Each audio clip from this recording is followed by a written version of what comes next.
एवढ्या 42, 41 अशा उन्हामध्ये एक आई आपल्या पिलासाठी काय करते बघा.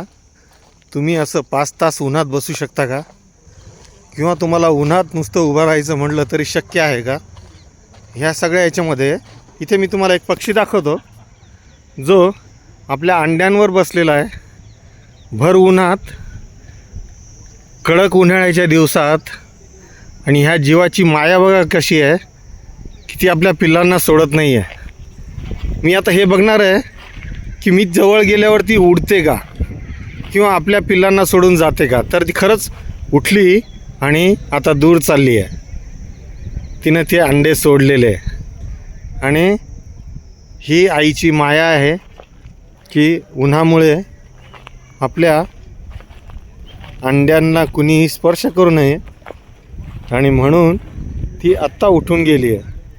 आणि हे आहे बघा अंडे आहेत इथे. हे आहे टिटवीचे अंडे. पूर्ण रंग मातीसारखा आहे, अगदी दिसणारही नाही. पण आईची माया अशी आहे, एवढ्या कडक उन्हातही ती आपल्या पिलांच्या सुरक्षिततेसाठी त्यावर बसते आणि त्याला ऊब देते. त्यातून ही पिलं आता काही दिवसात बाहेर येणार आहेत.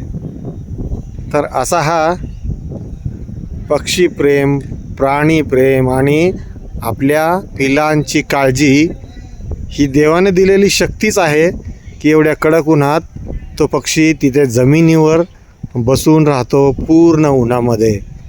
आणि त्याच्याकडे कोणती सुरक्षितता आहे, कुठली छत्री आहे, कुठलं विटॅमिन आहे, काही नाही. तरी पण ह्या आयुष्याचा असाही एक भाग आहे. धन्यवाद. आपण सर्व पाहताय ठाकूरजी का भोलेधाम. अशा पक्ष्यांना सलाम. देवाची करणी आहे किंवा देवाचा हा चमत्कार आहे, तो आपल्यासमोर मी इथे तुम्हाला दाखवतो आहे.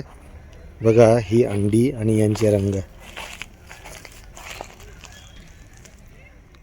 कुठलीही सुरक्षितता नाही उघड्यावर, पण तरी हे पक्षी त्याचं संरक्षण करतात.